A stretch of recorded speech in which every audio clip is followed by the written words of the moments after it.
DElEd એટલે PTC પ્રાથમિક શિક્ષક બનવા માટે 28/5/24 થી 11/6/24 સુધી કોલેજથી રૂબરૂ ફોર્મ મેળવીને ત્યાં જમા કરાવી શકાશે. જાહેરાતમાં આપેલ વેબસાઇટ પરથી કોલેજનું લિસ્ટ જોઈ શકાશે.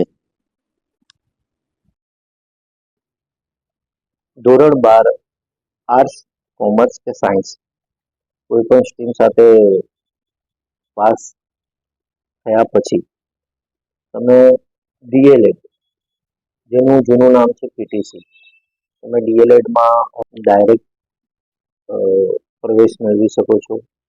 તે 2 વર્ષનો કોર્સ આવે છે.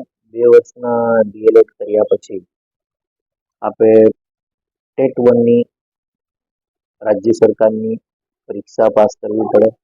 ત્યારબાદ તમે ગવર્મેન્ટ નોકરી માટે અપ્લાય કરી શકો છો. ધોરણ 12 કોઈ પણ પ્રવાહ સાથે ઓછામાં ઓછા 50% ગુણ સાથે પાસ કરેલ હોવું જોઈએ અને અનામત કેટેગરી માટે 45% સાથે પાસ કરેલ હોવું જોઈએ. ડીએલએડ ગુજરાતી, હિન્દી, ઉર્દુ, મરાઠી અને અંગ્રેજી માધ્યમમાં કરી શકાય છે અને જેના ધોરણ 10ના જે માર્કશીટ હોય તેના આધારે માધ્યમના ગુણો ધ્યાનમાં લેવામાં આવે છે.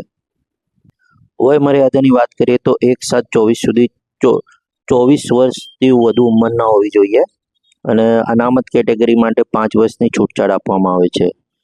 વિધવા બહેનો 33 વર્ષની ઉંમર સુધી અપ્લાય કરી શકે છે. આપેલ વેબસાઇટ પરથી તમે કોલેજનું લિસ્ટ જોઈ શકો છો અને ત્યાં જઈને રૂબરૂમાં ફોર્મ મેળવીને ત્યાં જ પરત જમા કરાવી શકો છો અને એક કરતાં વધુ જગ્યાએ તમે અપ્લાય કરી શકો છો. Thank you.